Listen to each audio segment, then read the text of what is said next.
My name is Bueller. Will in the studio videotaping me. Gonna get these videos up of me and Eugene as soon as possible, so you can see how intimidating Eugene is. And watch him pull a knife out on me in between songs. You're probably packing right now, aren't you? I mean, if you're on stage with nothing but underwear and a knife. Yeah, you know, it just depends on how much money you have. I'm married with a kid. I'm broke, man. There you go. I'm broke. I have negative money if that's possible. It is possible, as America's discovering. This is true. You're absolutely right there. Yeah. Run for the hills. I got like a 20 questions thing here. It's not really 20 of them because I can't count that high. I just got a few. First off, since you're big in the MMA scene and this just happened and you seem pretty knowledgeable of everything, I wanted to ask you what your thoughts were on Kimbo and his performance last week. Yeah, people are jumping all over, like in the MMA press, like, see, we told you, hey, internet sensation, the guy's, he's got, clay feet. Look, nobody who's a legitimate MMA fighter has got an undefeated record, seriously, really. I mean, you've got a few guys who jumped up from a TV show, like Rashad Evans is undefeated.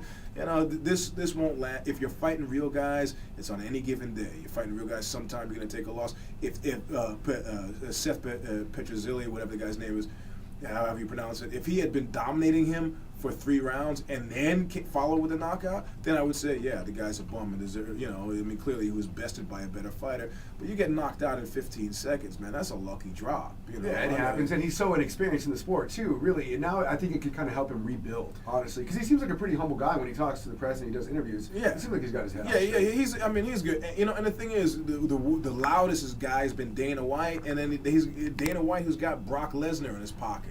Right. Exactly. And in fact, if they drop that non-exclusivity clause, I'd like to see Brock Lesnar and Kimbo. That's a fight I'd like to see. There's a lot of people that do want to see that. That's or Bob Sapp. You got big guys. Big Bob Sapp.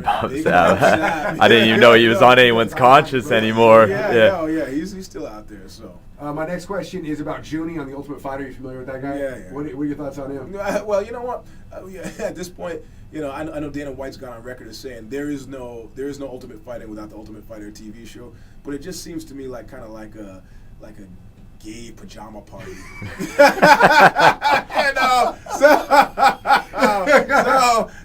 So I have really mixed feelings about spending a lot of time watching it. Guys with shirts running around in a house with no women. Well, when you put it that way, now I understand why I like it so much. Not that there's anything wrong with that. I'm not saying there's anything wrong with that, but that's why it's Will's favorite show. He's got all the seasons on DVD under his pillow. That guy gets knocked out. That happens when you live in a house with nothing but dudes and lots of free alcohol. Yeah, again, you got a good point. They put it there as a trap, and the people fall for it, and they end up, getting hurt by it pretty bad. Yeah. And the question is, does it serve the fighters? I mean, first of all, it's not reality TV. There's no reality to it at all. And does it serve the fighters? Well, if you were working, a job at Home Depot before, and now, you go to a club and people know who you are, maybe it does serve the fighters. If it gives you a shot, maybe it does. But is it something, come on. It's pure entertainment. It's kind of gotten away from its roots a little bit. Yeah. My next question: Gina Carano versus Cyborg. This fight's bound to happen at some point. The reason I'm asking about this, if I could backtrack a little bit, is because when Kung Lee fought Frank Shamrock, a lot of people were just like, "Oh man, Kung Lee's gonna get smoked. He's gonna get smoked. He's gonna get smoked." A lot of people I talked to, and I was like, "I don't know," because that chapter in your book that involves Kung Lee, I was like, "You got to read this." According to Eugene, and the way he writes his book, I kind of got to side with him just because of the description of your event with Kung Lee. Which, if you want to know about it, buy the book. You're right. You got to read it because it's amazing. Basically, I ended up betting on Kung Lee against a lot of people who were like, he stood no chance. And then I ended up being right. So that's why I want to ask you about Gina Carano versus Cyborg. I'm interested in your thoughts on that. Yeah, you know what? I think that I'm going to have to keep in mind that my win-loss record in terms of making picks is very spotty. But I'm going to have to go with Cyborg on that. I was kind of feeling the same way. Yeah, I'm not. I mean, I like Carano. She's a good face of the sport. But that's when the cage door slams and locks. That's just something not enough. Cyborg's like an animal. I was telling my wife, like, Gina Carano's great. She's very accurate. She's very concise. Right. Her movements are very well done. But at the same time, Cyborg does the same thing, but almost fights like a guy. Like Gina Carano still fights like a woman. Right. In the sense of like being a professional. Right. But Cyborg, for some reason, the way her shoulders move, the way her hips move, the way everything moves, it's almost like you're watching a guy fight. And it seems like her power behind her punches is a little more so than Gina Carano's because of that. Well, and also Gina's a stand up straight up. And, when you start to get hurt, when things start to, you kind of revert to what you know. And I just see Cyborg's ground game as being much more. I mean, that fight, the Cyborg is not going to say, oh, let's stand up. No, that fight's going to go to the ground. Real quick, too. And Cyborg is strong, and her technique, I mean, I like Gina, but I don't see her pulling that one out. I got to agree with you. And one last question. Brock versus Randy, it's coming up. Do you think this is going to be a 5-round lay and pray in favor of Brock, or do you think his inexperience is going to come into play and he's going to lose out? This is the greatest thing of all. I mean, and this is what Randy says he likes. He says you're coming up with a game plan for this guy.